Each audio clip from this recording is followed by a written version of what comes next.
Hello everyone, न्यासेयो। मेरा नाम ऋषिता है और मैं एक कोरियन लैंग्वेज एक्सपर्ट हूँ और अपनी मास्टर्स की पढ़ाई पूरी कर रही हूँ कोरियन लैंग्वेज में। तो मैं इस वीडियो में अपनी ज़िंदगी के यही कुछ 3-4 दिन दिखाने वाली हूँ कि मैं किस तरह से अपने इंटरप्रिटेशन के काम को, अपनी पढ़ाई को और ट्रैवलिंग को मैनेज करती हूँ। तो ये जो पहला दिन है, मैं यहाँ आई थी इंटरप्रेट करने के लिए Radisson Blu Dwarka for this Korean company called Pinky cosmetics and they make child safe cosmetics. तो जो आप नेल पेंट अपने सामने देख रहे हैं वो पील ऑफ नेल पेंट्स है और ये जो लिपस्टिक्स है ये क्रेयॉन लिपस्टिक्स है। मुझे पर्सनली इनका पिंक एस्थेटिक काफ़ी क्यूट लगा। अराउंड 9 to 5 काम करने के बाद वी हैड लंच और इस व्यू को भी इंजॉय किया।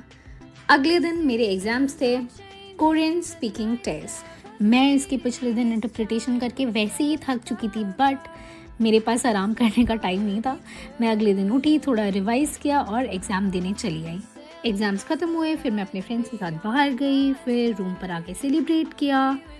डिनर एंजॉय करते करते मैंने एक बॉलीवुड मूवी भी देखी। बॉलीवुड इसलिए देखा क्योंकि मैं कोरियन पढ़ पढ़ के थक चुकी थी और मुझे और कोरियन सुनने की इच्छा बिल्कुल भी नहीं थी। अगला दिन हुआ, फिर मैं एयरपोर्ट पहुंची। घर जाने के लिए मैं इतनी एक्साइटेड थी कि टाइम से काफ़ी पहले एयरपोर्ट आ गई थी, बट एयरपोर्ट पे मिसमैनेजमेंट की वजह से मैं बिल्कुल बोर्डिंग के टाइम पे ही अपने गेट के पास पहुंची। और फिर मैंने सोचा कि क्योंकि मुझे घर जाके सबसे बहुत देर तक बातें करनी, तो मैं फ़्लाइट में ही सो जाऊं, पर ये व्यू इतना सुंदर था कि मैं सो ही नहीं पाई। उसके बाद जब मैं घर पहुंची तो मुझे एक सरप्राइज़ मिला। मुझे रिसीव करने मेरे मम्मा पापा और मेरा भाई भी आया था और हमारा प्लान था कि हम उस दिन बाहर डिनर करेंगे। मैं बीते दिनों बहुत थक गई थी क्योंकि कॉन्स्टेंटली 2 लैंग्वेजेस के बीच स्विच करना कोई आम बात नहीं है।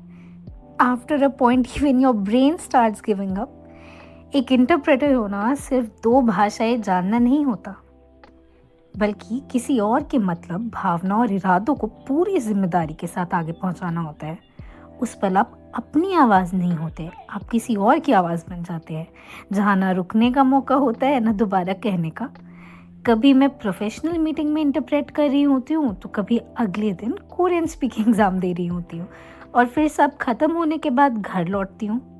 ये ज़िंदगी दबाव और जुनून, मेहनत और मकसद के बीच जी जाती है। अगर आपको ये सब इंटरेस्टिंग लगता है और आप मेरी लाइफ की जर्नी को फॉलो करना चाहते हैं तो इस चैनल को सब्सक्राइब ज़रूर करिएगा। बाय।